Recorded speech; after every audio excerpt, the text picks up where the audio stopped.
Okay, so it's the final episode of the year. It's the year in movies, the movies that shaped our 2025. Are you excited? Oh, I'm excited. I love New Year's. Let's do it.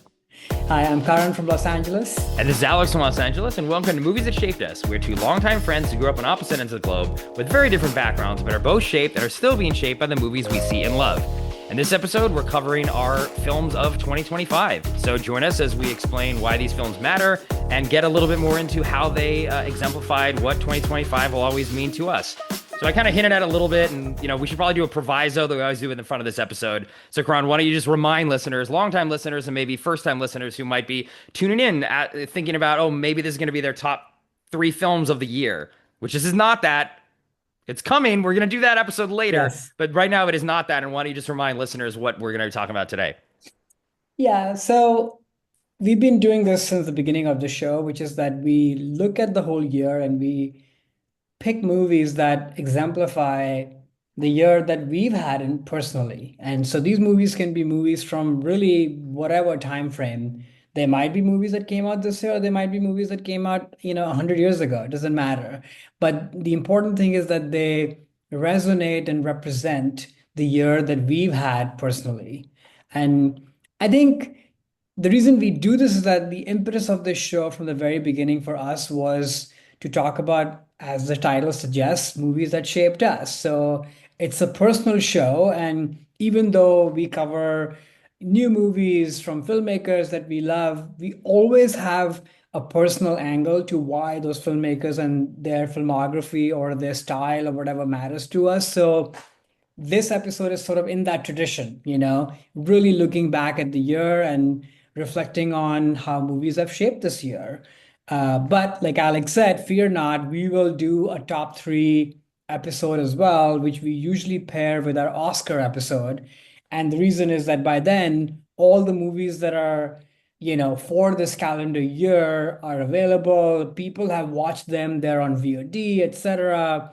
And there's been enough time for us to kind of really parse through and maybe even rewatch movies, a few times to have like a definitive list of the top threes of the year. So more to come on that. Yes, yes, that episode is coming. But I agree. This episode is kind of harkening back to our original conceit for the show, which we still have in our new format Yeah. too.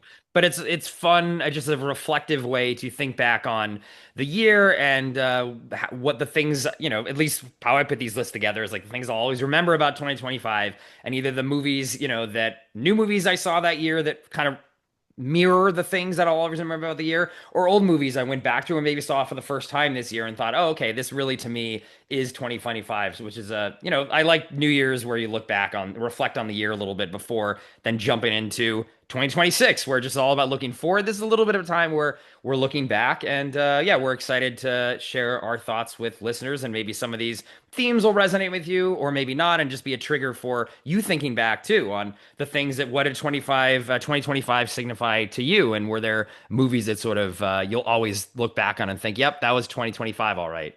Hmm. So yeah, with that, why don't you kick us off then, Karan, with one of your movies that to you will always be 2025.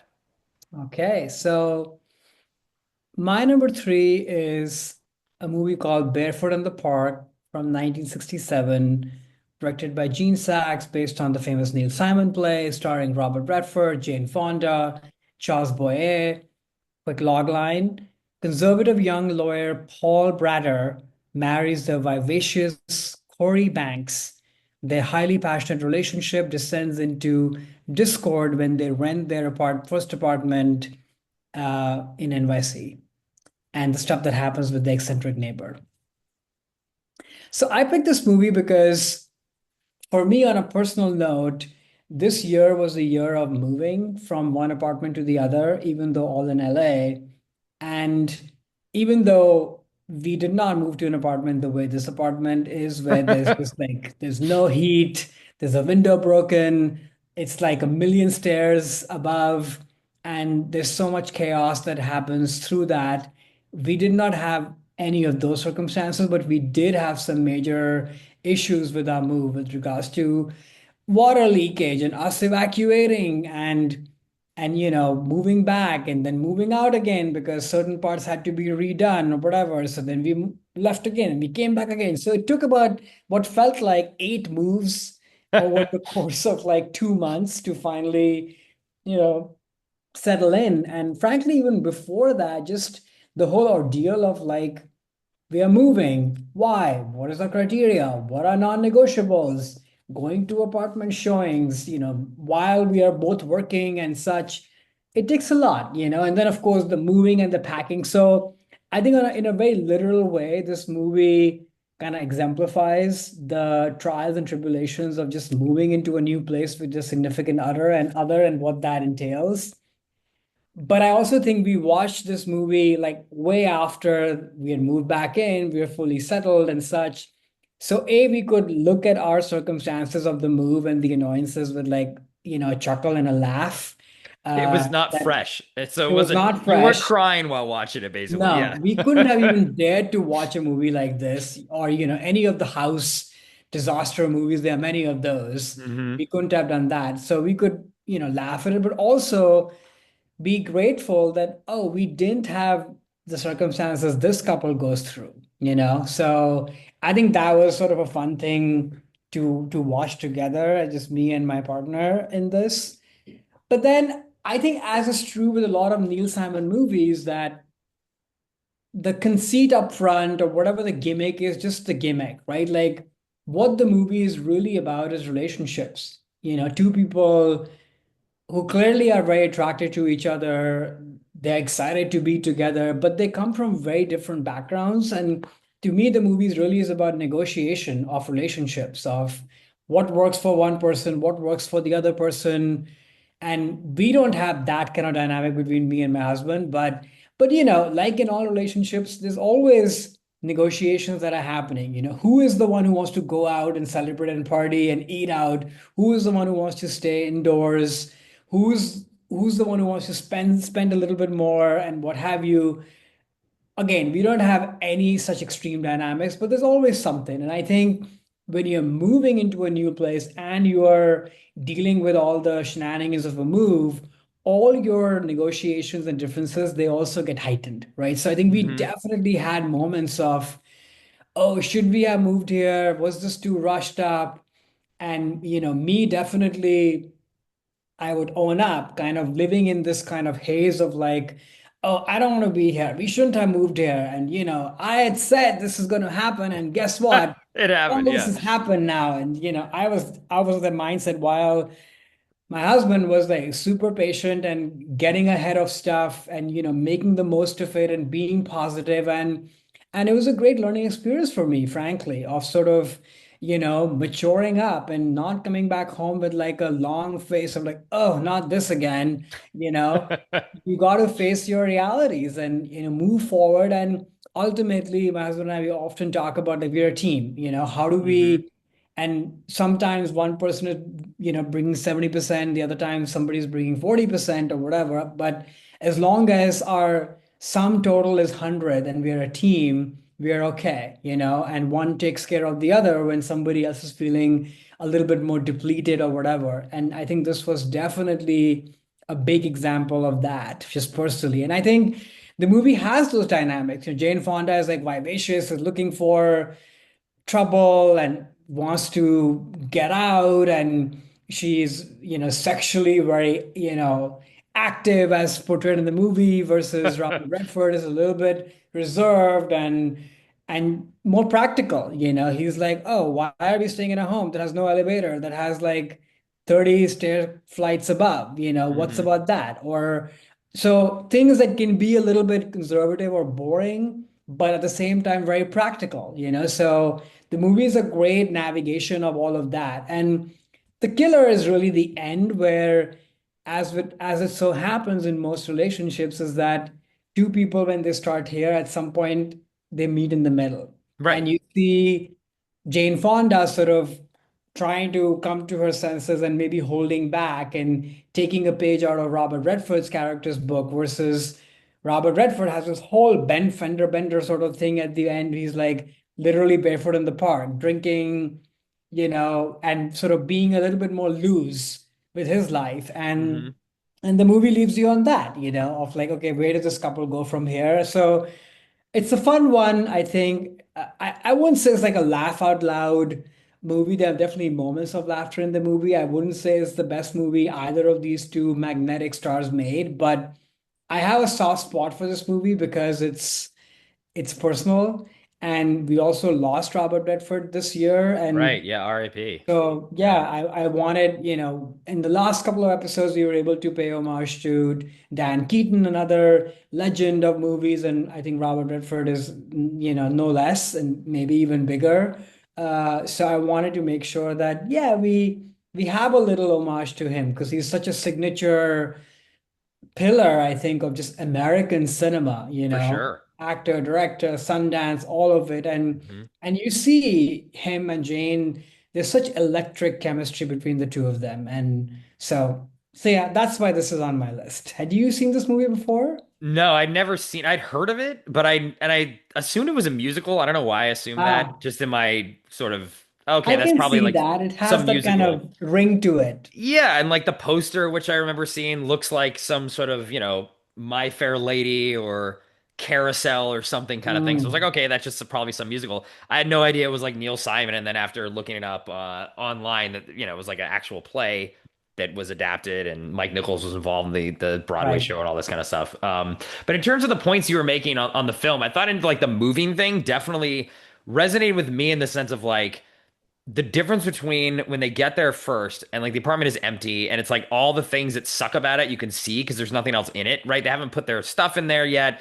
They're like, how can we even live in this bedroom? And they're talking, oh, maybe we can put the bed here and use the closet for like or sorry, this sort of like pipe thing in the Right. corner for like a closet. And I was like, that sounds shitty. When I was hearing them talk Yeah. about like this, there's no way any of this stuff is gonna work. And maybe they're not even gonna like be able to make it work. And then when after all the stuff arrives, all of a sudden the apartment looks like, oh, actually it looks kind of nice. All stuff on the wall, and then they're in the bedroom, and I'm like, oh, they actually did that.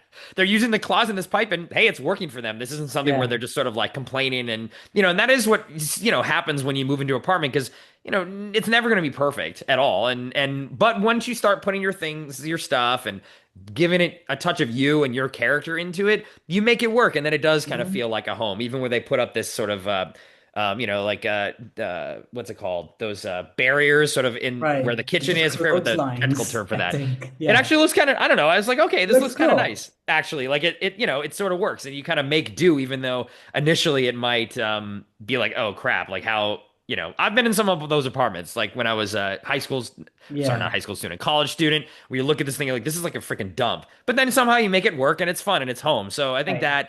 that, they captured that really well. And I think also those themes you mentioned around relationships and compromise and stuff is definitely there. I mean, I didn't really like the movie though. Like it for me, it just didn't. It felt like a movie that was from like 1958, 59, but made in like the late 60s. Like it already felt Mhm. dated to me. And I guess because the Mhm. play was from the early 60s. Like the humor, the premise, like the way it was sort of like staged and put together just felt like already dated for when the stars that were in it. Like I wouldn't imagine like Jane Fonda being in something that felt so old Hollywood as opposed to, post new Hollywood, because I associate her a lot with those types of roles. Though, their chemistry was great. They looked amazing. Like this is It Robert looked Redford, amazing. like looked so like young and in it. And it was interesting seeing him just play a square, which is something I'm not Yeah. used to him being such like a downer. Like I'm go hang out with this Albanian guy. Like go to the thing. Like it sounded like fun. Like all the stuff that she wanted to do, going to Staten Island or whatever and go to that restaurant.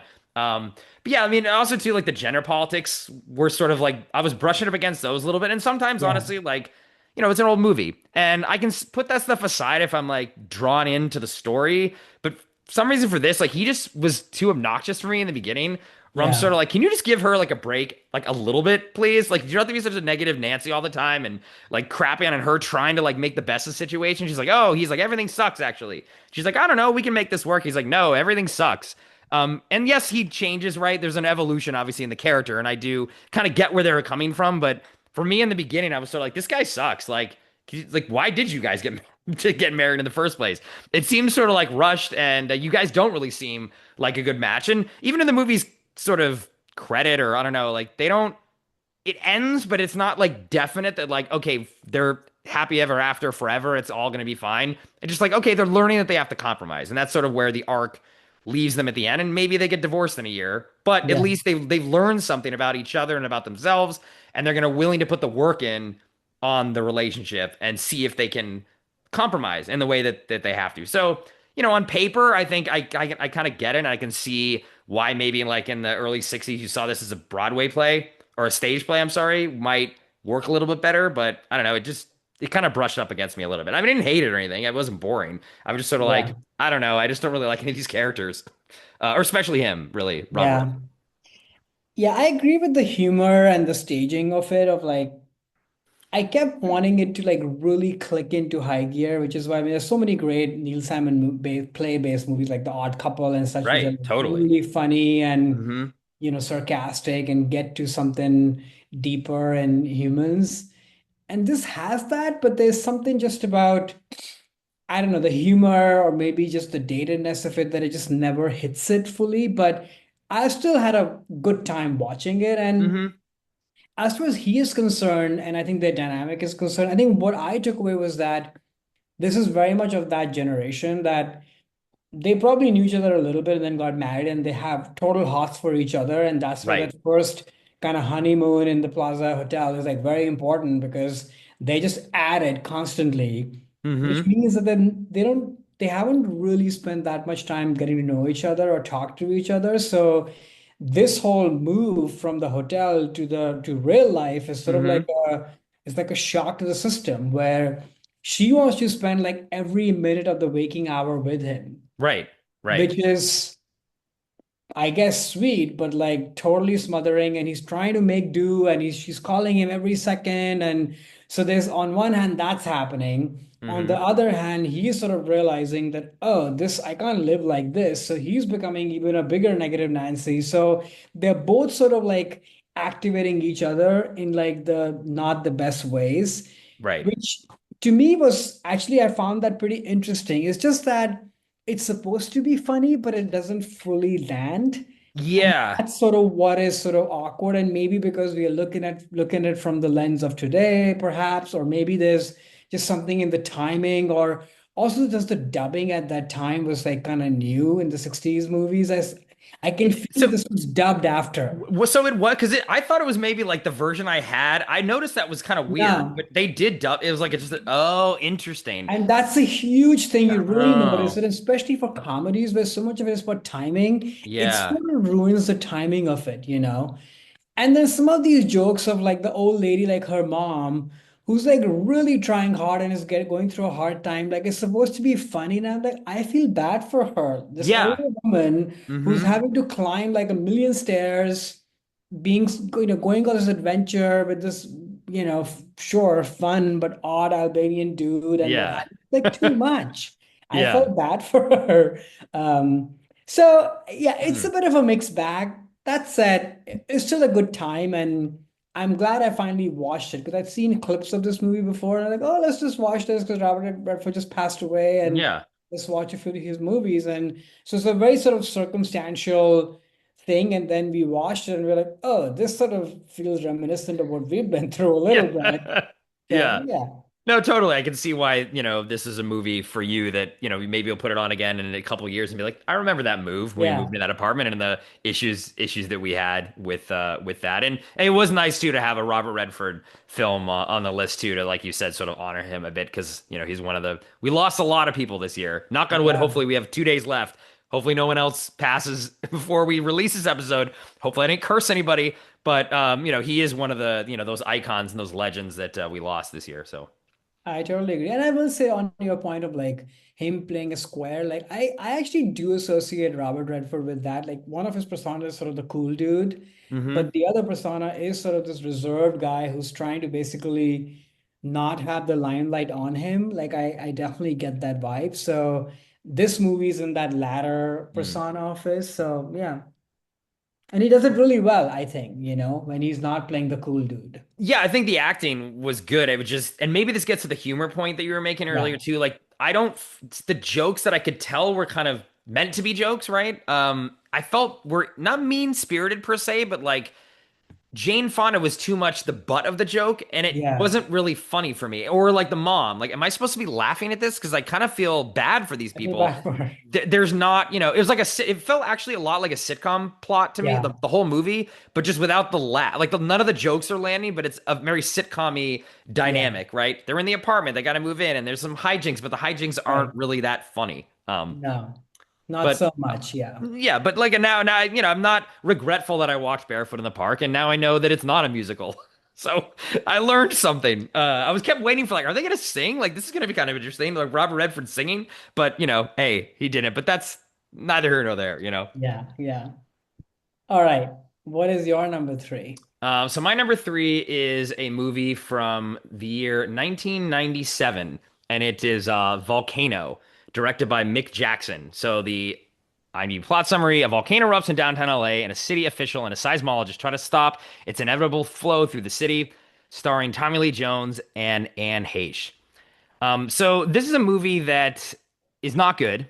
I never liked this movie. I will say that. At the time, I thought it was pretty bad, and even on this rewatch, I thought it was pretty bad. But I put this on the list because it actually feels like 10 years ago now. But earlier in the year, January, there were all those incredibly horrible LA fires, and I've lived through a lot of these fires in the 20 years I lived in LA. But this one definitely was the most devastating. And during that time in January when, luckily like you had to evacuate. Luckily I Yeah. didn't. I was a little further away. Two of my one of my good friends did, and I had to shelter in my apartment for a week, and his cousin also too. So I was like, taking in refugees, for lack of a better word, from this, and definitely like saw, a lot of the devastation and noticing the air quality. But I was thinking of this movie during that time of like thinking back to it is one of the quintessential like LA disaster movies to me that feels like LA, and even though it involves a volcano, it essentially is a lot of the same things we had to deal with the fires, like the ash coming down, Yeah. soot everywhere, actual fires being started by this stupid lava flow. And as cheesy as this movie is, because it is incredibly cheesy in a way that just does not work at all, there are some sort of like messages in this film that I think after, being here during that time and, helping people during the tragedy and then doing a lot of volunteer work in the weeks afterwards, just like with donations and helping sort through donations and send it out to all the people that were, basically rendered homeless. There's so many of them. I know a lot of like friends of friends and former colleagues that lost their homes in either the Palisades or, Altadena. And there's some messages in this movie around like when it's horribly handled, but it's like, okay, there's a cop and there's like a guy that he gets arrested, and then they sort of have to work together to unite, and we're all like Los Angelinos, and we're coming together to help Yeah. each other through this time that obviously is it's this horrible disaster. And I don't know, I kind of thought of that a little bit. I mean, it is cheesy too, of like all cities sort of come together after disasters, but I do feel that it was an experience that at least for me, like going to all these volunteer things, that it was like everyone trying to do whatever they could to help all those people that were impacted by this, and businesses and all these things too. And you don't really ever think about that much. You just live in this giant city. There's like, tens of millions of people here, and you don't feel as connected to them. Like LA definitely can be very isolating, honestly, in a lot of ways, more so than other cities. You're always in your car, in your apartments, you see your friends, but you don't really interact much with like the rest of the people. And Hmm. this was a case where all of a sudden I was, meeting Hmm. people I didn't know and going to these volunteer things and, hearing stories of people that I knew and getting closer to them because of the tragedy. And I don't know, that those parts of this movie sort of resonated with me a little bit with this disaster. But and I'll talk more a little bit about the movie in a bit. But yeah, did you kind of get this sense? I mean, again, the movie sucks. Like, I'm not going to defend the movie as a movie, but which we'll talk about in a bit. But did you kind of feel that way with your experiences? Again, you were an evacuee. Yeah. You had to escape to Orange County during the fires. Yeah. No, it was definitely a very stressful time. Luckily, nothing bad happened. But like you, Yeah. I know many, many people who lost their homes and went through all sorts of stuff. And but yeah, I think both feelings of sort of first just like complete chaos and trying to make sense of what is even happening and what is the right next step. And then, seeing different people that I know, including in my own family, step up and show different sides of them that I, not fully appreciated before, of like how, they can really function under pressure and kind of Hmm. move forward. And then the other piece of kind of just uniting with the community, I definitely felt that, across the board people were doing and trying to help out in some way or the other. There's just a general sense of empathy and just a community, coming together.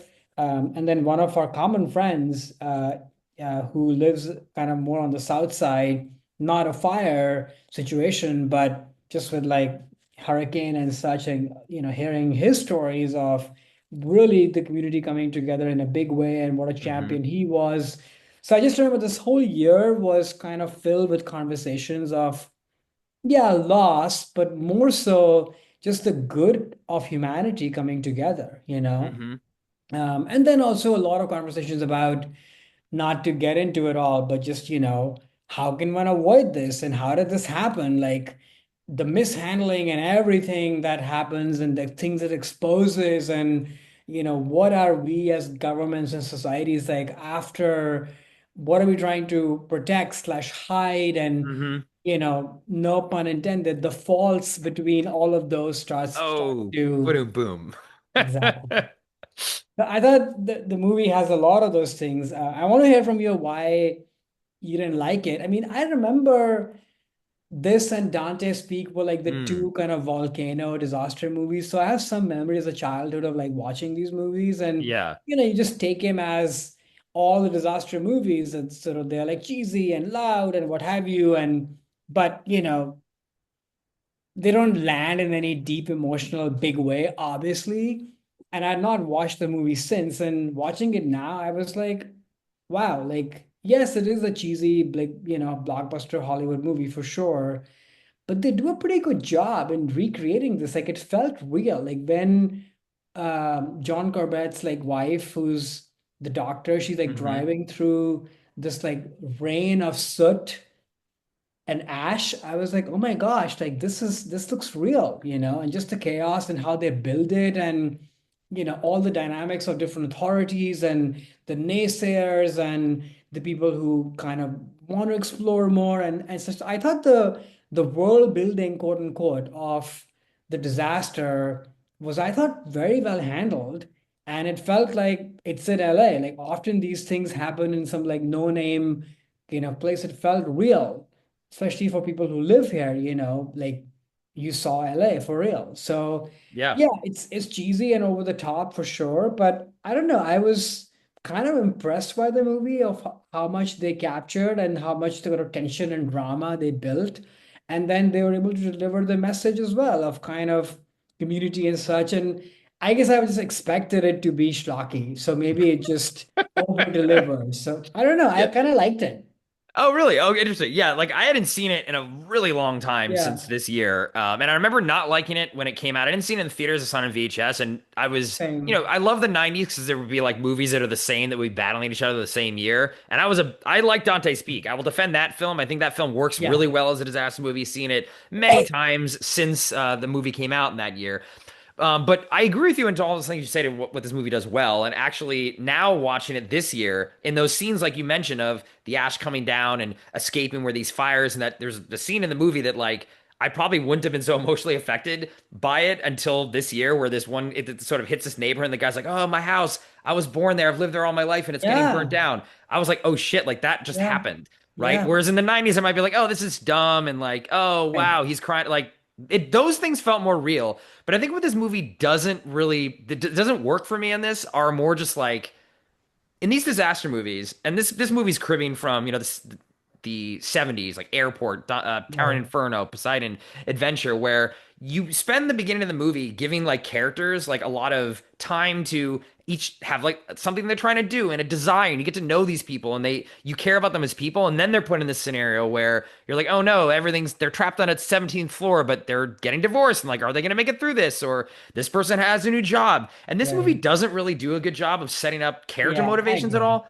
So I don't really care about these individual characters and what they're trying to do. It's like, okay, Tommy Lee Jones doesn't like his teenage daughter, they're having problems. It's like, okay, like I need to spend more time in this. Or like John Corbin and his wife. Like they sort of hint that maybe there's something going on with some developer project and there could be Right. some tension there, and that kind of gets dropped. And Anne Hayes just sort of is running around talking science, and her character doesn't really do anything. So I think that is kind of miss in this film. And also it's a disaster movie, right? So you want big cinematic action set pieces of destruction. And a slowly moving lava flow just isn't really that. Like it's kind of boring. And I'm like, okay, the lava's moving a little bit more.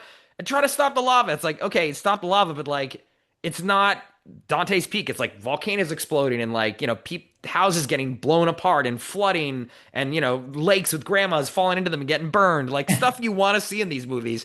And this movie just doesn't deliver on the visual spectacle for me either. And that's sort of why even now I'm like, this is just I expect the movies to be dumb, and I don't mind. There's this really corny scene where this guy is carrying his colleague on his back, and he jumps into lava and basically gets burned alive, but sort of like melts like the Wicked Witch of the West into the Yeah, lava instead of just getting burned and like dying in some realistic way. He literally like melts away into the lava, and I'm like, this is just yeah, so it's kind of takes me out of it. So yeah, I think that this movie just misses on fundamental things that you need to do in a disaster movie to make it work. The spectacle isn't really there, and I don't really care about these the characters. people. So, Yeah. and it's still even though it feels more realistic, unfortunately, now watching it. Even something that I thought was really funny was there's this running plot in this movie around the subways in LA, and this movie takes place in the 90s. LA didn't get subways until the early 90s, and all of a sudden there's all these movies. We just covered one recently, Speed, right? Where there's all this stuff at LA subways, like, ooh, we have this new thing, we can make all these plot devices out of it. But this one is a lot about the building of the subway, and it's funny. There's a whole opening scene where there's a big protest of people in Right. Beverly They don't Hills. want it. Don't put the subway here, and that this is in the I 90s, laughed. where there like literally wasn't a subway in Beverly Hills. Now there is going to be one, and there was all these protests, the same things. Don't let the riffraff into our town. We don't want to stop. Right. And luckily that they lost, and they are going to build a stop at Beverly Hills. Screw those people. But it just was funny seeing this. Like they invented this for the movie, and then 20 years later, it ended up exactly still happening, Wow. where them protesting the Purple Line. So that stuff was pretty funny. But I don't That's know, like hilarious. this because of those things I mentioned, the movie still. I think it's bad. Like it's just not. I wouldn't recommend this as like a great '90s disaster movie like a Twister or like No. a Dante's Peak or even Independence Day. You could put in that category potentially. It just doesn't really work for me. Yeah, I agree with you. Like it doesn't do all the things that you expected. And I feel like if I were not watching it under the shadow of what LA and we as a community went through, Right. I don't think I would connect or respond to it at all, or Hmm. maybe just a little bit. Yeah, So it just feels personal in that sense. for sure. And That's that's why I sort had of to it. bring it onto Yeah. the list for that reason. Exactly. And I think they do a decent job in kind of recreating some of they're not action like big disaster like set pieces, but whatever you do see, it feels pretty authentic. So Hmm. that's what I give it to it for. But yeah, the character development is pretty important. You don't really get much of that. I mean, Tommy Lee Jones, Don Cheadle are amazing actors, so Oh, they're they're able to great. kind of Yep. communicate, a lot more with really nothing. And you sort of care about these people, and will they do it? Because they just command the screen. So I was always happy to see those guys, especially in that time until Tommy Lee Jones kind of became a grump, I feel like. But he's like he commands the screen He's so great. well, always, Hmm. So I was happy to see that. So, but yeah, it's almost like a missed opportunity. They could have done so much more, building the relationships and like you said, given that it's like a real life set thing, this is not happening on some planet. They're not aliens. It's a very grounded situation. But maybe that's the thing, right? Like they made this movie when I don't know, this kind of disaster in LA feels so far flung to this level of chaos that there's almost like a tongue in cheek to it. That, oh, this will never happen. So we're Yeah. just going to make, whatever. Versus now it just feels real. I don't think they ever thought that this would ever happen. Yeah, I was thinking that on this rewatch too, being like, yeah, this is eerily very similar to, again, I've been through a lot of fires in LA now, but especially this one in terms of the destruction of like, wow, like and at the time, I'm sure when I saw this, I'm like, this is dumb. Like, Yeah. this is so unrealistic. I can't even like watch this versus Dante's Peak is like a real volcano in the Pacific Northwest. And okay, I Right. can see this has some sense of truth. And sadly, this movie has a lot of sense of truth about it now. But I think the messages still resonate. I think the cheesiness of the Yeah. that scene where it's like, oh, we all look the same because everyone has ash and there's no color anymore. between the black and the white and the Asians, we're all just ash colored now. I thought that still just like lands like a lead, anvil. But part of me is like, no, that's what happened It's though. Actually, true. that actually was true when all this everyone came together and there wasn't all this, Fire you and know, ash. yeah, fire,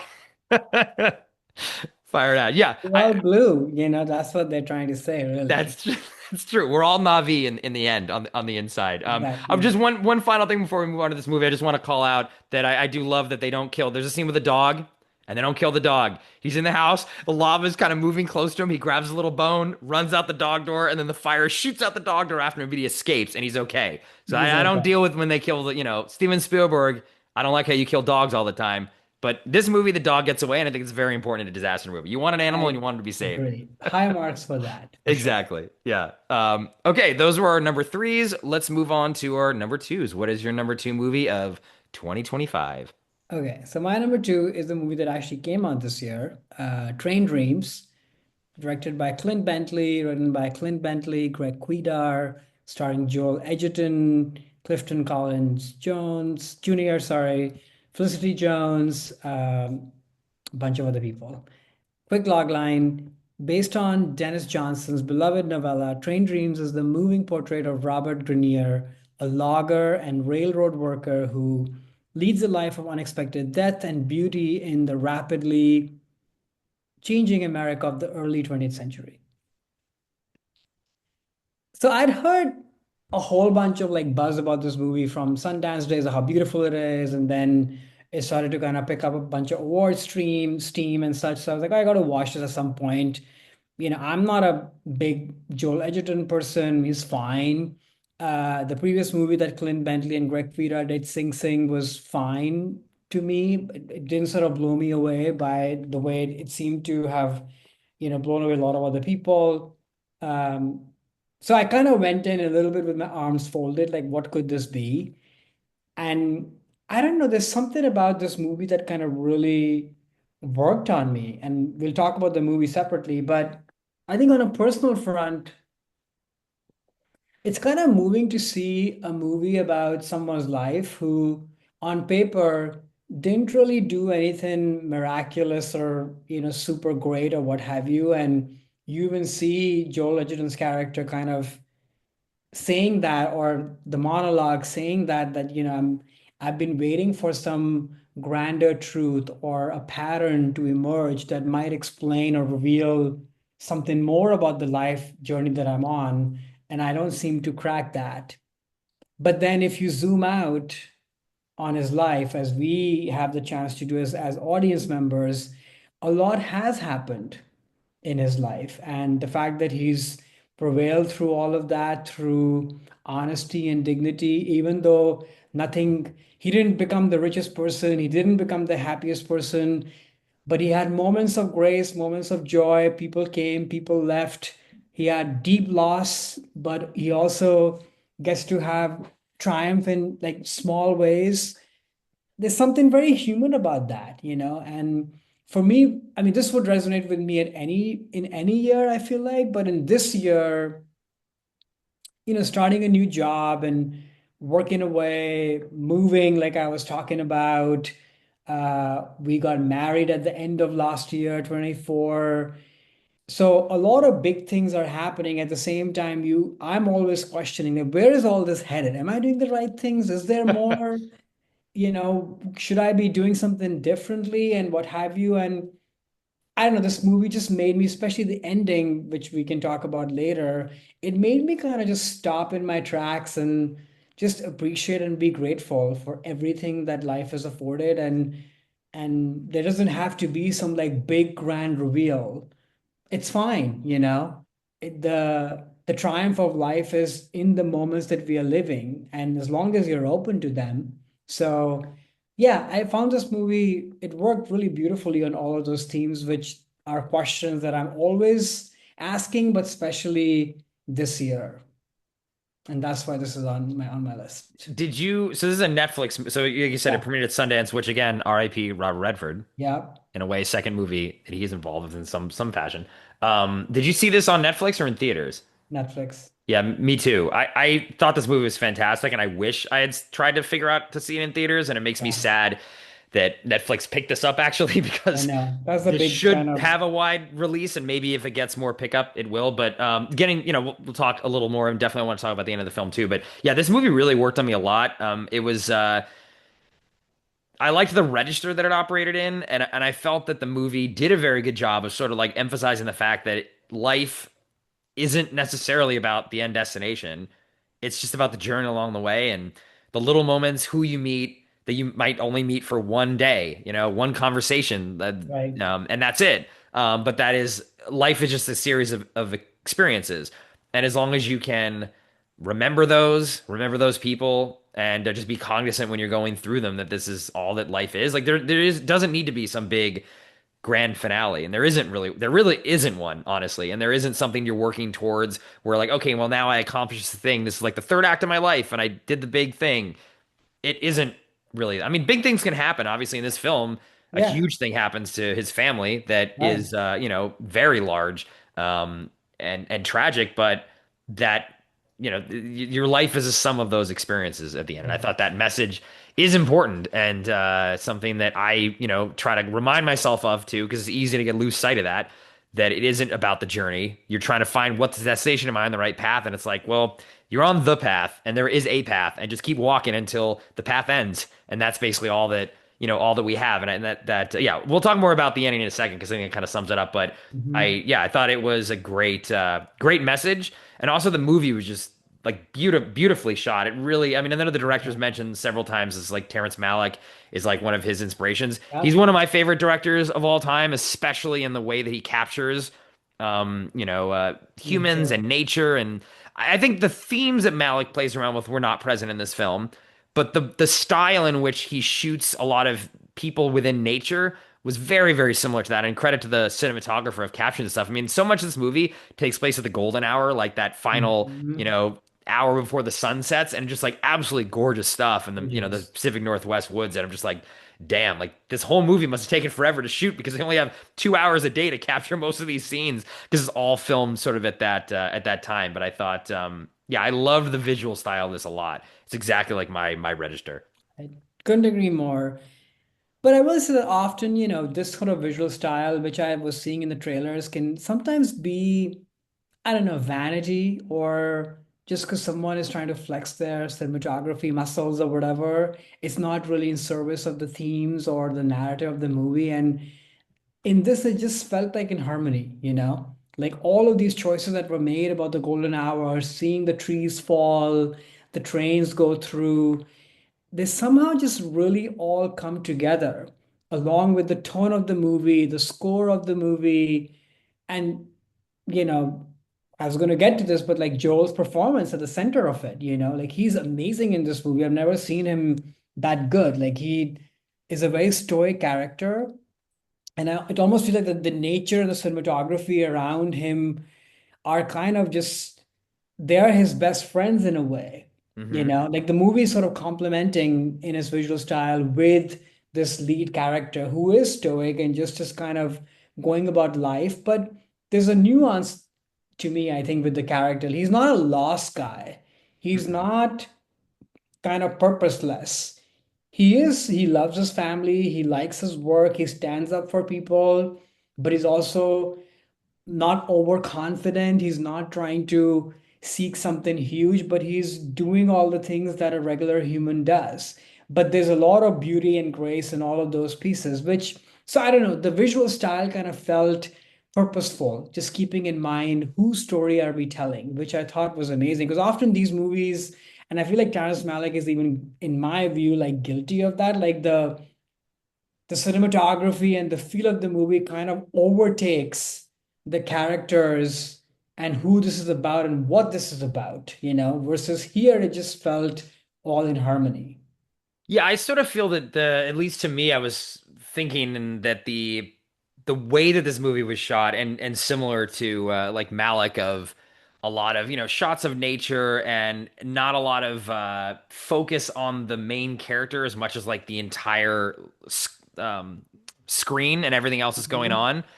It sort of made the guy and feel like he was just some random kind of no-name, unimportant thing in this larger tapestry, which is sort of what the message of the movie. I think he was feeling that a lot. It's like, okay, well, I'm just the guy. Like, I'm not the one. They have a scene at the end of the movie where you see an astronaut in space.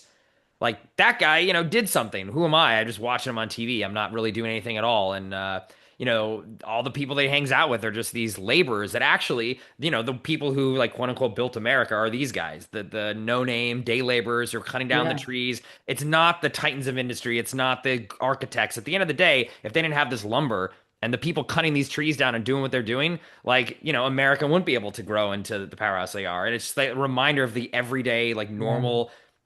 I don't want to say unimportant. It's like these people are not important in the grand scheme of things, but they kind of are as well. And that is what to me the cinematography is sort of like giving off a little bit, like, and agree. his performance too. He barely says a lot of dialogue. There's a narrator. He's not captivating in the frame, and like your mind isn't drawn to him, and there's not these big showy performance. He's just sort of there observing things happening. Like sometimes you do feel in your own life. It's like, okay, well, I'm observing other people doing stuff. I'm not really doing much of anything. Does that mean this is all pointless? Not necessarily. I think this movie sort of while flirts with this like everything is meaningless, we're so small, nothing really matters thing. But that end montage where he thinks back on those key people really that he met in his life, I think is the thing that finally like kind of subverts that a little bit. But to me, that's what the cinematography was trying to connote, this sense of you're just another tree in a giant forest, and maybe this doesn't matter at all. Which is Yeah, something, I think about too. yeah, I agree. I mean, that's true too, but and I don't know, that's kind of the delicate balance of the movie is that yes, you're just one tree, but at the same time, you do have agency to how you treat people, the Hmm. choices you make, how open-hearted you are. Are you there to experience these moments of deep sadness and little joys? So that's the juxtaposition that yes, you're small, you are insignificant, but you're not, maybe you're not special, but you're not ordinary either. It's kind of doing both of those things, which is just such a clever act, I think. And it's in the cinematography, it's in his performance, where yes, he is observing, but you also see him be deliberate about the Right. choices that he's making. And it's all on the face. Like he carries the loss he's experienced, he carries the burden of the injustices he sees around him. He also carries the joy in little moments when he meets people like William H. Macy or Carrie Condon or whoever comes into his life. But yeah, the end montage is definitely sort of the kind of chef's kiss, Yeah. if you will, of they summarize the whole movie and make this whole point that we are trying to articulate here in such a artful way that doesn't feel heavy-handed, just feels so felt. And I Right. just remember sitting on my couch just watching and feeling so moved and maybe even a little misty-eyed and just but not feeling sadness, feeling, I don't know, joy in like a deep, profound kind of way. And that's such a great feeling when that happens, but especially for us, when movies are able to deliver that to you. It's kind of a gift. Totally, and I did think this movie. I know this isn't like this episode isn't about New Year's necessarily, but I think this is a really important movie that fits into just like that reflection that people have, Right. going into next year. Like, what did I accomplish? And I think this movie throughout most of the whole film, it's sort of saying this guy is doing things that aren't really going to matter in the long run. We build this bridge, but they're like, oh yeah, in 50 years we're going to tear this bridge down. It's going to be another bridge that's actually going to last. Or there's a line that where there's a horrible fire that it happens in the film, and later on, one of the characters is like, "Wow, it looks like a fire never came through at all. Everything's just sort of back to normal, like it kind of never happened."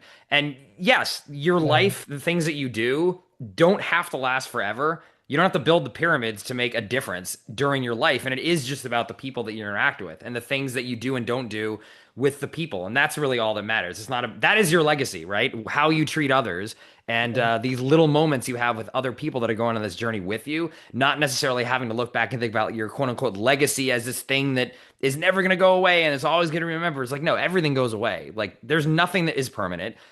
You just give it time. The Yeah. pyramids will be gone at some point too. Hell, this whole planet will be gone at some point too. But that doesn't mean that this is all pointless. I think it sort of feels like the guy is wrestling with that for most of the movie. Is this all pointless? What's the point of me being alive? Like, if all this stuff is just everything I do is gonna go away. I love the shot too, where there's one of the workers dies and they put like they nail the shoes up to a tree to sort of symbolize that. And then later in the movie, it's like, the grass is kind of like moss sort of growing around those on those shoes. They put them up to be the guy to be remembered, but that's not going to last. Those shoes are going to fall off. The moss is going to grow over it. That guy's going to be forgotten.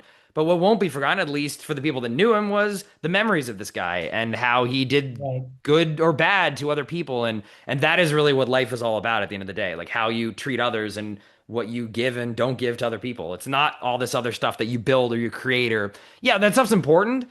But that's not really what this is Yeah. all about. And his revelation at the end of that movie with the montage when he's in the airplane, I'm like, damn. Because for a while I was thinking, is this movie going to be like nihilistic and sort of say like nothing matters? This is just what's the point? Which there are movies like that, and they usually rub up against me because I don't believe that there's a point to all this. And I loved that this movie sort of ended on that. It's like the whole thesis of the film and that one scene, and then it's just over. The movie just ends. It's great. It's over. Yeah. I recommend this film, and I wish I'd seen It's, it. I might try to go out actually and see this in theaters. It's still playing in a couple theaters in LA. But I was really I think it impressed would with be this. worth it just seeing on the big screen for sure. Yeah, just for the beauty of it and yeah, and I think what you were saying, like William H. Macy's character is definitely a great performance by him, but that's Mm. such a great kind of representation of that sentiment. Like, because you can see this guy has lived some life and he's come to the other side of just being comfortable with this doesn't matter, but also does. But what matters is the people and the relationships. He really exudes that kind of energy. So that interaction was great between the two of them. Oh, absolutely. And I love the Carrie Condon interaction too, because I was like, oh, is this like a new love in his life or somebody he might be with? But no, she just comes in and just gives him a little bit of joy and breath of fresh air and then sort of moves along and that's amazing. That's kind of how life often happens, you know. You don't just because you've lost or have had loss in your life, it doesn't mean you'll replace that with somebody. It can happen, but most likely it doesn't happen, and that's okay, you know. So yeah, highly recommend this movie. I will say you have to be in the right headspace to watch this movie, so I would just say that like this is not a movie to just put on, you know, in a casual, I don't know, Wednesday afternoon. I would say like be intentional and make sort of headspace for it. Yeah, I definitely agree, which is again why I think this movie should not be on streaming services in a way. Like you can, Yeah. if you put this on and try to like cook dinner or do laundry or like, surf Instagram, it's just not gonna, you need to dial into it. Yeah. And then once you connect with this movie, I really liked it a lot. I think you'll kind of get it, but you can't just sort of like casually dip in and out of it. No. It's just it's not gonna work. So, I wish Netflix was not the one to have purchased this film. And we'll see maybe again if it gets more awards momentum. Maybe they'll try to do a wide release of it. So if people can track this down in a theater, if you can't, definitely still watch it. But if you can, if you are in a city where it's playing theatrically, try to make a night of it and go and see Yeah. this as opposed to just watch it on your phone, on the bus or something Yeah. Yeah. I agree. or Ridley the Scott was train not like that. or the Or train the because it's called Train train. Dreams. So it should be on the train. Yeah, I was gonna say Ridley Scott will not like that. Yeah, that's right. It's like these young people and their phones is I the forgot about problem. that. That was I great. love that quote. Me too. What a guy. Okay, what is your number two? So my number two movie is also a film that came out this year, and a film we already covered quite recently. Actually, it is One Battle After Another, released this year. The IMDb plot summary: when their evil enemy resurfaces after 16 years, a group of ex-revolutionaries reunite to rescue the daughter of one of their own.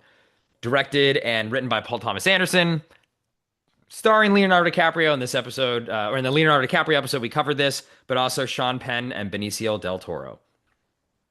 So this movie, as I said, came out this year. That was written. He wrote the screenplay for this a long time. It was based, kind of inspired by a book. PTA has been trying to get this script working for him for a very long time, and the movie was shot, I think, like 2 years ago. So it definitely was not. The filmmakers and the director were not in 2025 when this movie was conceived. And watching this, I find that weirdly hard to believe, even though obviously I know that it's true. Because the aesthetic and the environment and the world of this movie to me feels, and I think always will, I will associate with this year in terms of the obviously the attacks on immigrant communities. This is LA. There's been a lot of unrest with the ICE folks coming in and kidnapping people. Unfortunately, I wasn't here in the States when a lot of the protests was happening, or else I would have been down in downtown trying to defend people. My car wash was raided, and now I haven't got my car wash in 3 months because the thing got shut down because they kidnapped most of the people that worked at the car wash.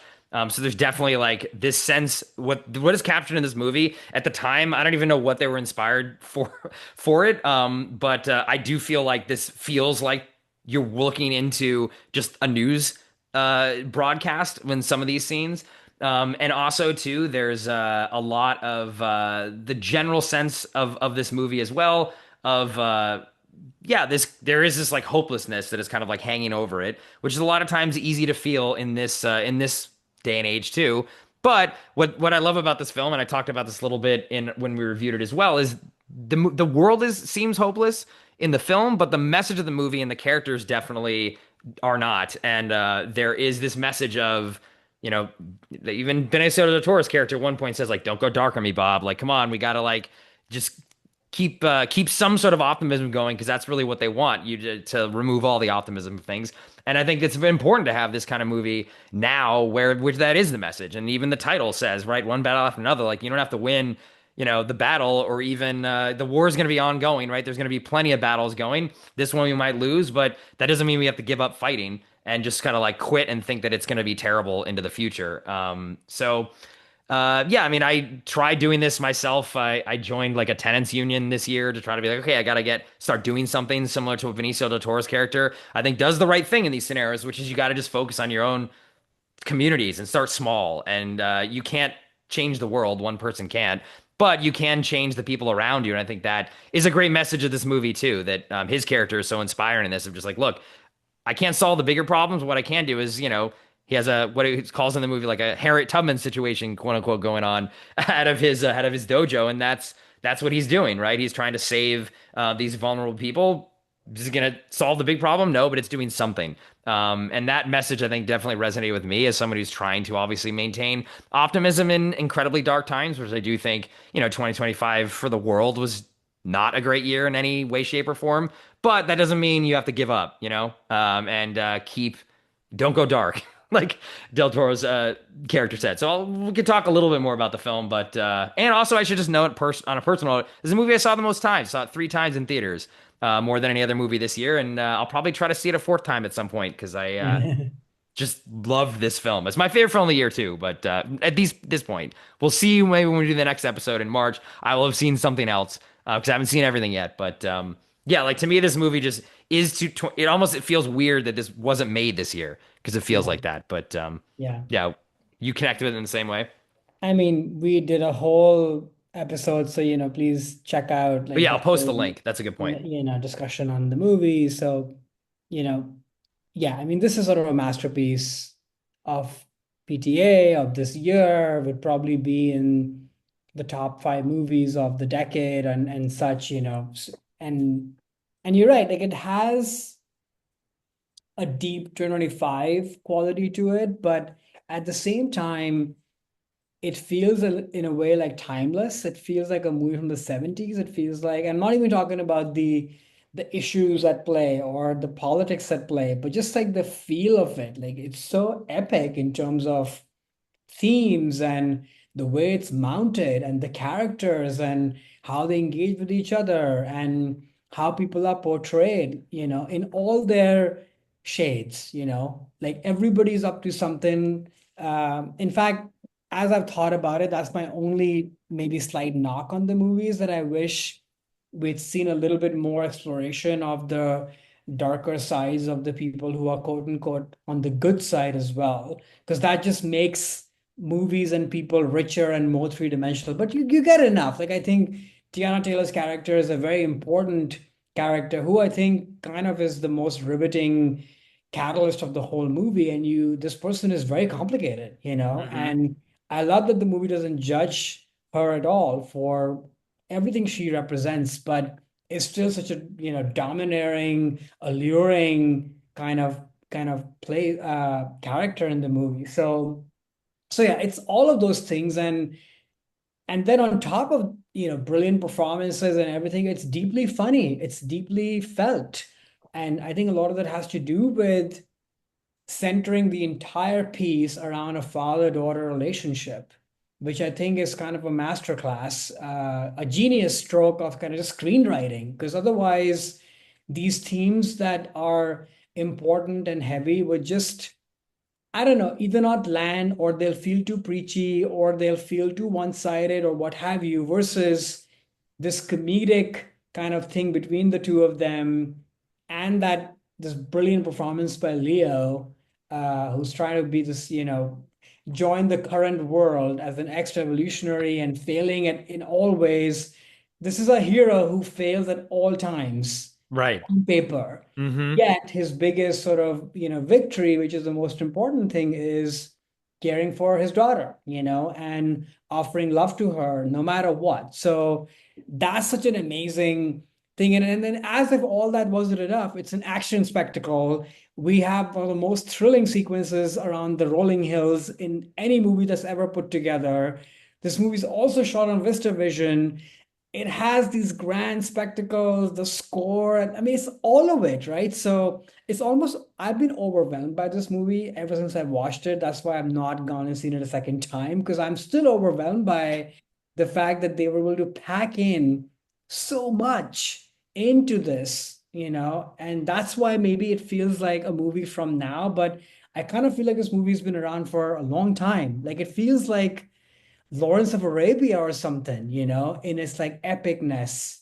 So it's a masterpiece. It's probably my number one of the year too, but we'll We'll get to that. see. We'll see if something else comes up. No, I think that that's the brilliant, like all the things you mentioned about like what this movie is it's a fun movie. Yeah.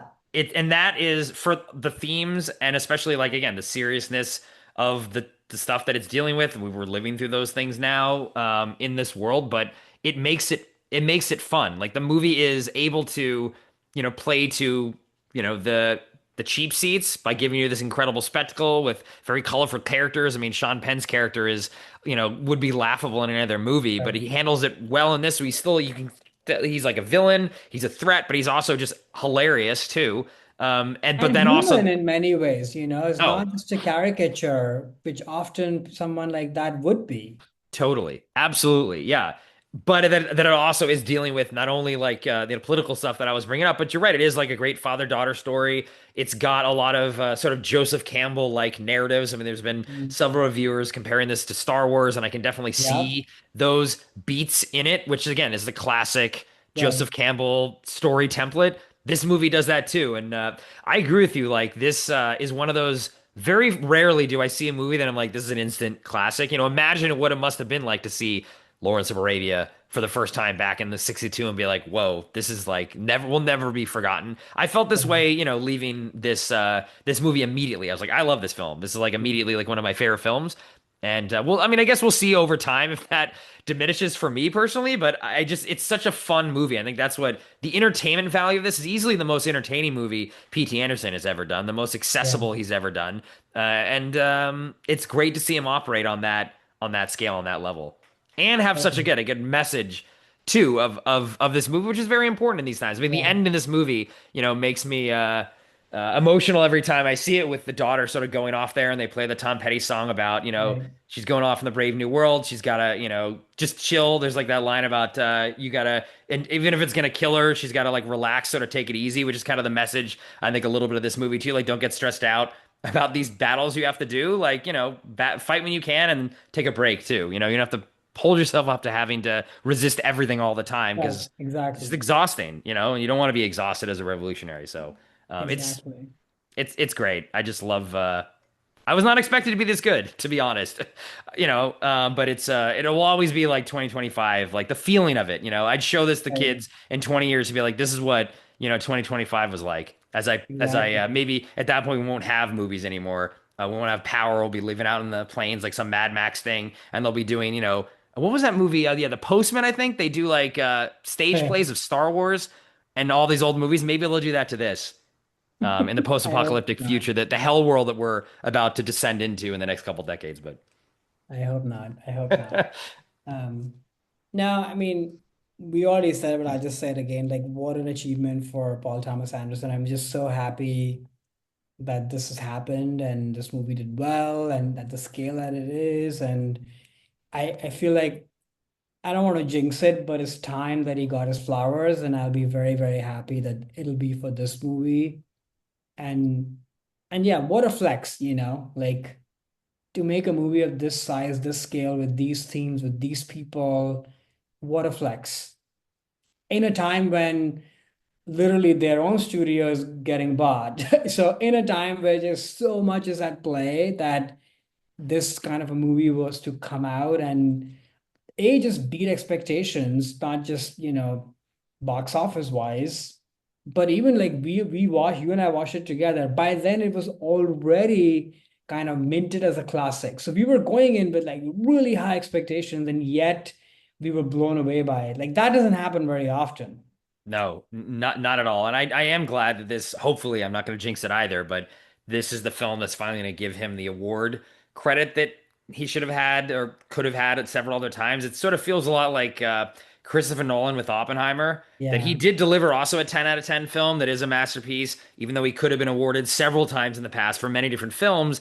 But this is deserved in terms of him getting Yeah. the Oppenheimer stuff. It's not like, oh, we missed it on Dark Knight and Interstellar, so we It's might as not a well just do it career again. Oscar. Absolutely not. And the same thing with PTA. I think this is the time to say, yeah, this is one of the masters of cinema who's delivered some of the greatest films, and this is a crowning achievement for him, and it's the right time to anoint him. But yeah, let's maybe we'll stop. We'll see on the Oscar Yeah. episode, our next episode, if we're look like fools, who then can be feel bad about jinxing PTA when all of a sudden instead I don't know what could sweep in there and steal the momentum from him, but we'll see. Hopefully We'll not. see. And Hopefully not. he'll come out on top. We'll see.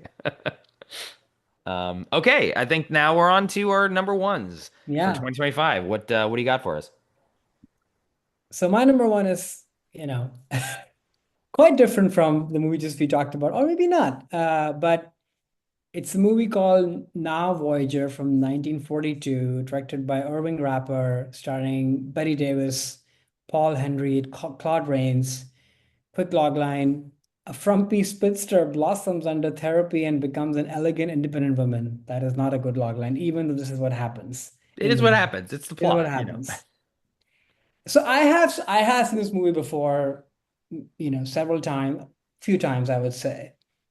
It's definitely one of my favorite sort of Betty Davis movies, but my husband and I, he'd never seen it, so we watched it together the first time this year.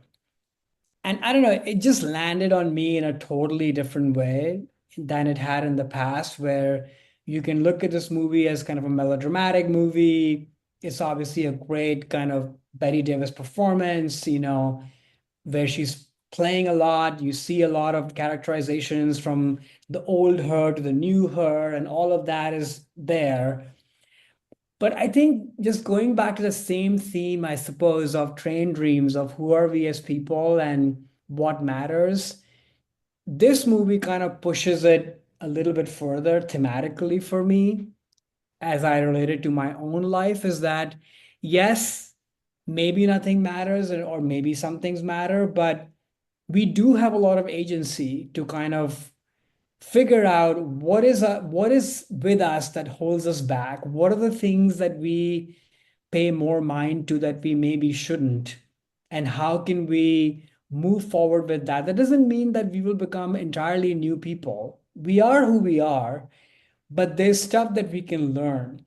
And in that could be mental illness, it could be, doubts that we cast on ourselves, it could be oppressive relationships, it could be n number of things. So I think this movie, even though it is on the melodramatic side, it has just a lot of nuance in my mind of not just kind of portraying mental illness and mental health in the 40s, but in Betty Davis's performance, kind of seeing this like very slow, gradual thing of kind of fighting your own demons. And even though she has the gown and the hair on the ship and everything, the demons are still there. They don't go away. You have to kind of work at it, and they're just part of you. So I don't know, I just find that very moving and just very human.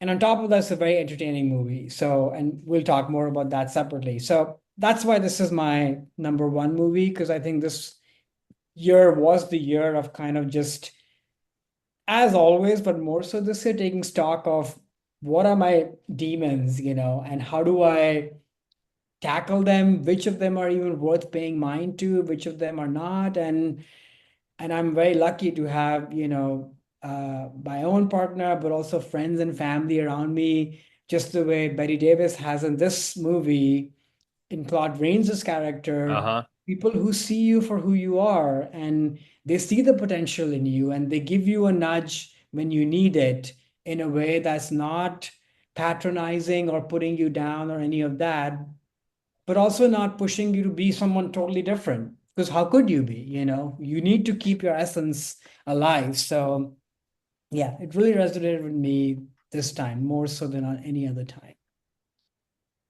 Yeah, I'd never heard of this movie before or seen What? it. Yeah, I How never heard can of it. that be? I don't know. I mean, I'm not a big Betty Davis person, so maybe that's why. But yeah, I Mm. I was like, oh wow, this is in like Criterion Collection. Like it's some acclaimed film. Like yeah, I've never heard of it. But I it was definitely felt ahead of its time in terms of the like the you need to go to therapy sort of message of the movie, and like you Right. said, it was this cycle of obligation and expectations from her mother, putting all this pressure on her because you that's what you learn in therapy. Like it all comes from like your upbringing and your past experiences and things. And that the movie was addressing that stuff so kind of head on, around where her big weight is basically this obligation she feels towards taking care of her mother for really no reason. Her mom's horrible in this movie. Like she always says, oh, I never should have had you, and what a horrible thing you were given into my life. And for some reason, then Betty Davis's character starts believing that, being a slave to that, and then it's changing her outward appearance. Honestly, in the beginning of this movie, when they showed her like as the fat, sort of ugly version of, I didn't even know that was her. I was like, Wow. is that, there's no way that is actually, and the makeup wasn't like some Mrs. Doubtfire level thing. It was very subtle, but like I could not recognize Betty Davis in her visually or like in her performance. So I think that was great in terms of what she was able to do because it felt like who is this? And then when you see her become, the more independent woman who is pushed off like the this mental prison that she put herself in, honestly, with her mom, she then becomes her own person, and then you can see her kind of getting more out of life at that point. But the themes of that around like obligation to the parents, past traumas, working through that, dealing with her going to, basically getting psychiatric care, sanitarium. It's not like there's scenes of her getting, psychoanalyzed or anything like that. But at the time, I imagine this was a rare thing to talk about so openly in movies and show in like a positive light. And it's not like Right. they're throwing her in the loony bin or whatever, like putting her straitjacket and like shock therapy in her or something. It's like, no, like she went off, stuff happened off screen, and now, like, here she is, but then she starts relapsing when she's with her mom. And, like, that stuff is, your triggers, right? That's something that, you can never really get rid of until those triggers are, can recognize them, at least call them out. So I think all those themes were surprising to me that this wasn't a film from this time period, like the 40s. I think, right? You said like Mhm. 42 or something. Mhm. I was like, wow, like they're dealing with that back then in such a yeah, like open way Right. and healthy way was surprising to me. Yeah. No, they do a really good job with that. And then also just like we said, like the nuance of like, yeah, those demons are still there. You're still the same person. Because normally in movies like these, even to this date, we have Hmm. so much of like trauma porn, right? Like, oh, this must be something. Characters literally using the word trauma all the time. And of course, we have like a million genre movies that are all around trauma. It's just not handled with any nuance in my mind. And I think this movie really does a great job that, yeah, even though you are feeling better, but doesn't mean you've crossed, all over, to the other side entirely. That can't happen. Or if it might, it takes a long time, So I love that. On the mother character, it's interesting because I've watched it many, many times now. Because the first time I watched it, I just was like, oh my gosh. I mean, she's still very horrible, but Yeah. there's nuance there too. Like you see that she's acting out this way because she's a very broken, lonely person. And it's almost like she's made this daughter like she has no life without her. Right. She's put her entire burden on this person. So in some of those like scenes when Betty Davis's character is kind of finding a life and finding who she is, you see the mother kind of fragile and frail and sort of like questioning that what's going to happen with me. I think there's something very human about that too. I wouldn't go as far as saying I had empathy for her, but Right. I understood that where this has been coming from. Of course, it goes way too far. Um, and then I guess the other thing I should we should mention is like her kind of love relationship with this guy. Hmm. Like that's also very interesting. Like because I feel like people who have been dealt this hand and they are working through some sort of damage that was caused or whether they victimized themselves or what have you, it takes a lot for someone like that to then trust and fall in love with somebody and also fall in love with somebody who's actually available versus not. And I think there's something very, I can't even articulate it very well. I feel like I need to watch the movie some more times to kind of fully articulate that relationship of why she's drawn to him, why he encourages her.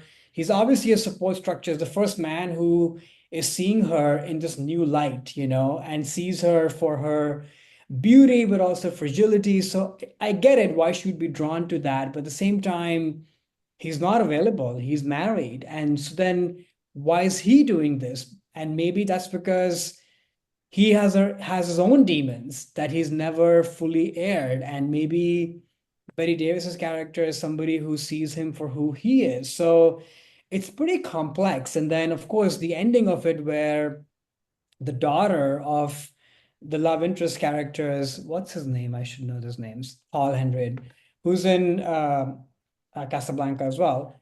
Um, it's interesting how like the daughter who he has, who's also been dealing with mental health issues and such, kind of becomes a student or protege of Betty Davis's character.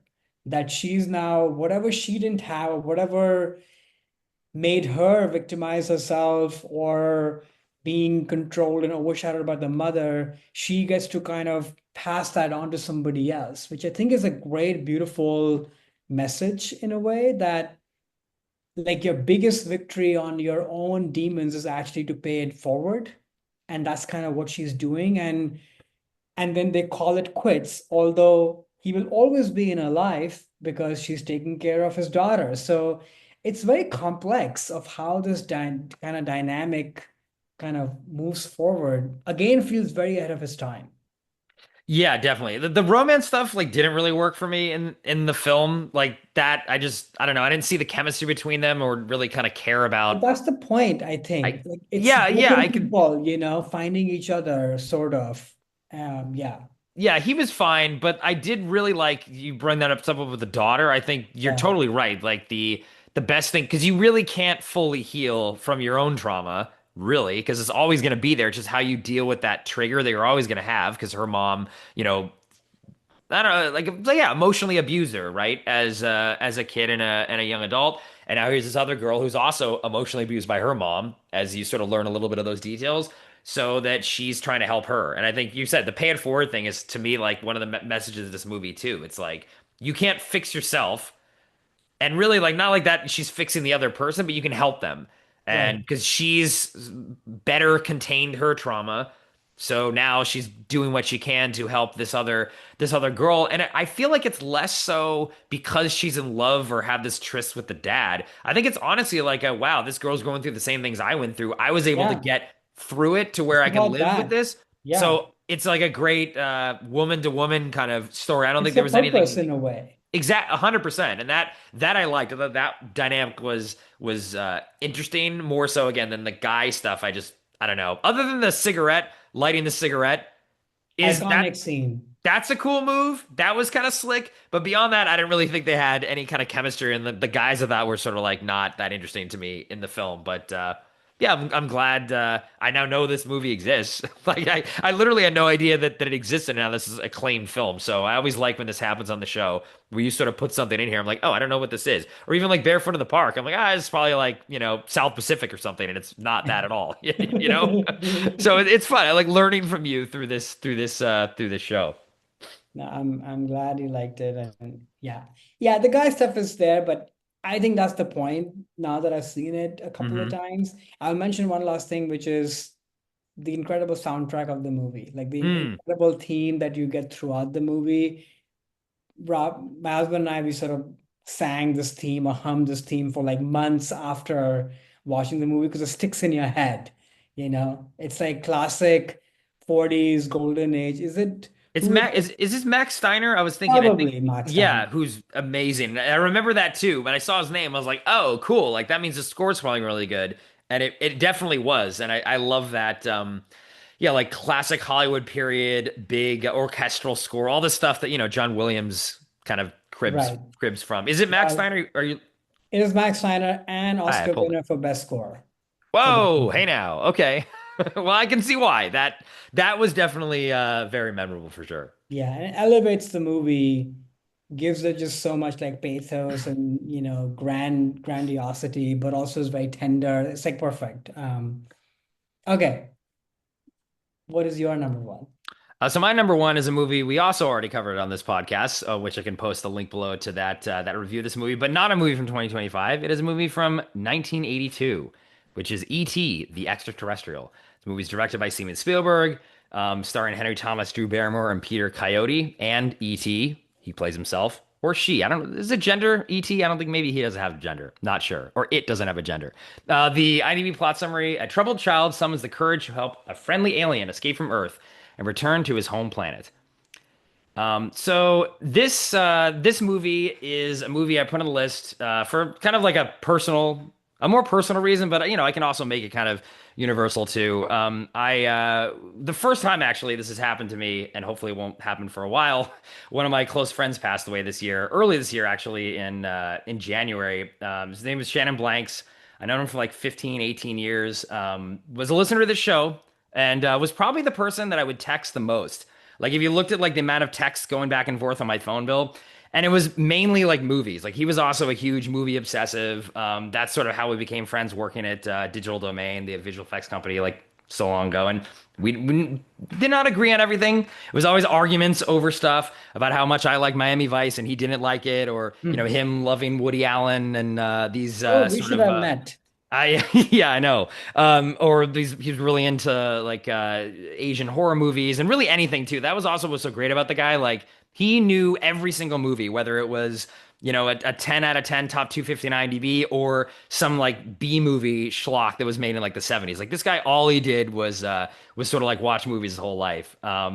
And yeah, he passed like he had an illness for a while, so it wasn't like it was a complete surprise per se, but it definitely was yeah, like really kind of caught me off guard all of a sudden now like he's not on the other end of the phone anymore and at his there was a small memorial service where they rented out a movie theater and actually showed E.T., which is one of his favorite movies, Mm. which is a nice kind of tribute to him, but also like as with the movie too, sort of being a lot about saying goodbye to a friend like E.T. E.T. meets this alien, or the alien E.T. meets the kid. They become great friends. It was from our friendship episode. Actually, we talked all about that. And in the movie, he has to leave, and he's probably never coming back. But he says, "I'll be right here," and he like touches Elliot's forehead, where it's like, people might leave, but they're always gonna be in your memories. Mhm. Much like actually Train Dream sort of deals with that a little bit too, right? Mm. Of that it really is about the people you meet and the interactions you have, and it's not going to be forever. Like people do, pass on unexpectedly or expectedly, and a lot of people, passed on this year. We just talked about Robert Redford, and a lot of David Lynch passed away this year. Rob Reiner, unfortunately, recently passed away. So people do eventually move on, but they're always going to be with you and the memories and the times that you have with these people and yeah, like watching this movie, even on this rewatch, like, now this has a special place in my heart. Whereas the movie was never one of my favorites per se. Like I wasn't a super ET guy. But now, it's a movie along with many others that I will always remember Shannon with. And Mm. yeah, I just had to put this in here for him and also just yeah, that's for Lost that I think a lot of that happened this year for a lot of different people. But Mm-hmm. Yeah, that's well said. I mean, it's so true with this movie that people kind of touch our lives in mysterious ways, and sometimes they literally move away from this planet, and sometimes they just leave, but their impact and the memories we make with them, they always stay with you.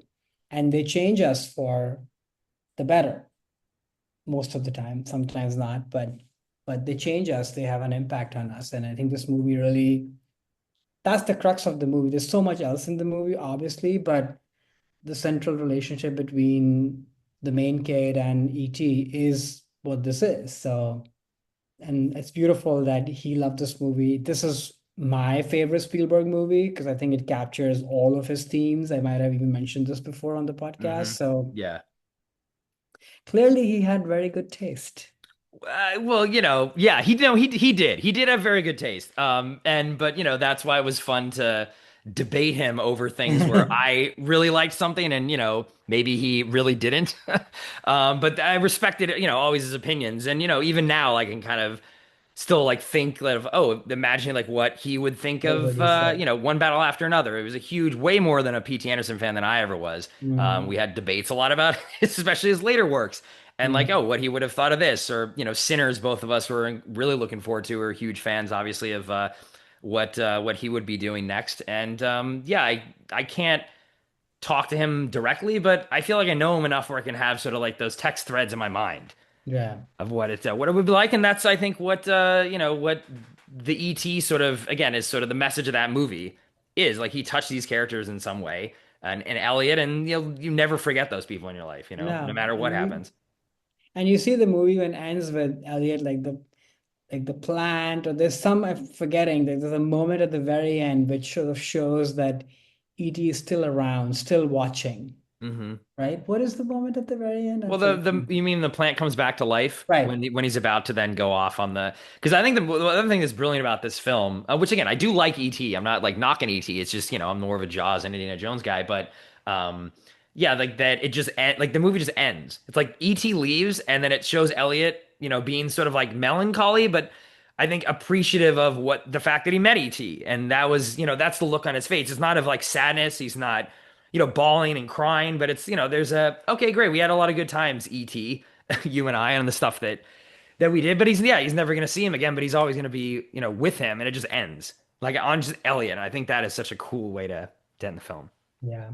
I think it's probably one of the moments that I've cried and continue to cry the hardest in movies. It never ceases to move me like so deeply of the bond that they build, how much you care about the kid and the relationship, and then when he leaves, it's heartbreaking. But as a movie, I mean, what else is there to say? Like this is, signature text of Spielberg to me. Like it captures all of his themes of parents and children and friendship and kids up to stuff in the suburbs, movie magic, making stuff, creating stuff, finding community in that. Like all those themes are in there.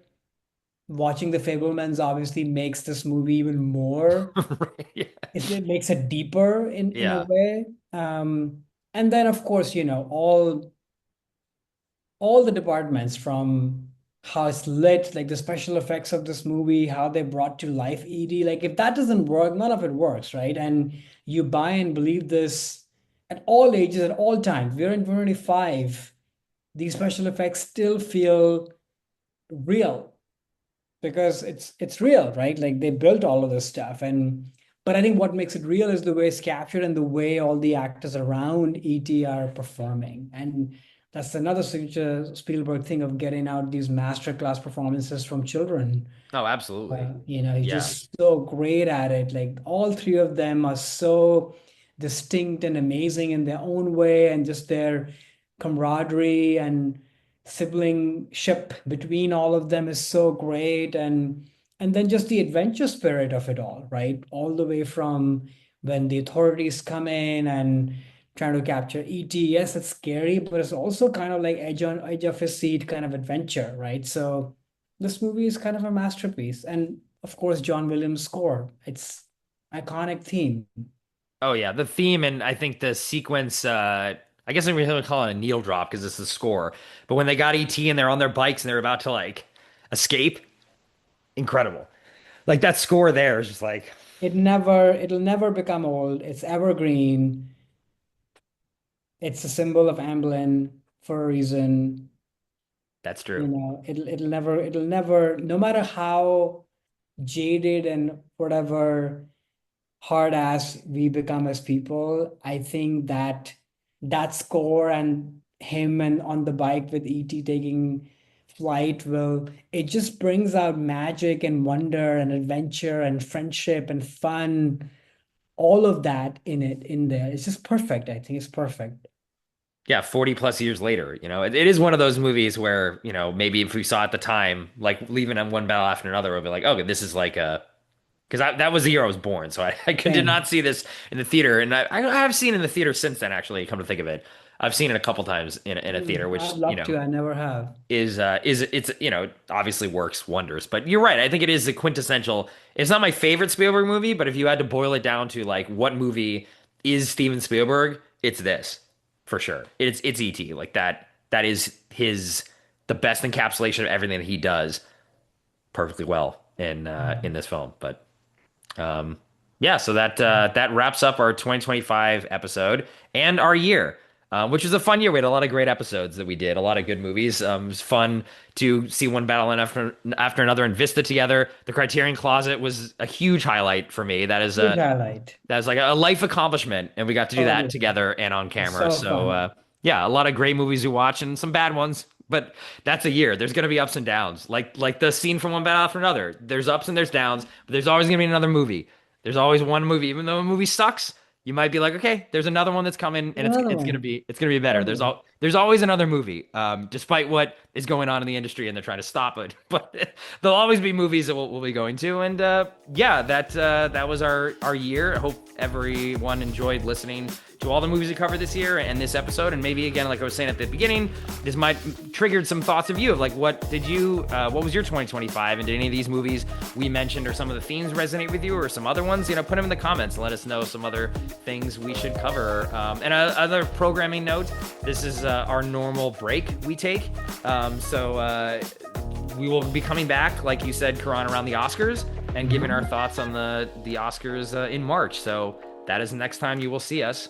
And hopefully PTA will come away with a lot of statues, but we'll see. I feel like now we jinx the whole thing, and it's gonna be I don't know, Amelia Perez 2 is gonna sweep instead. No, no. Dare I say, I think it'll be okay, but you never know. You never know. You never know. But yeah, happy New Year, everyone, and Yeah. see you in 2026, Karan and everyone else. Bye. Later.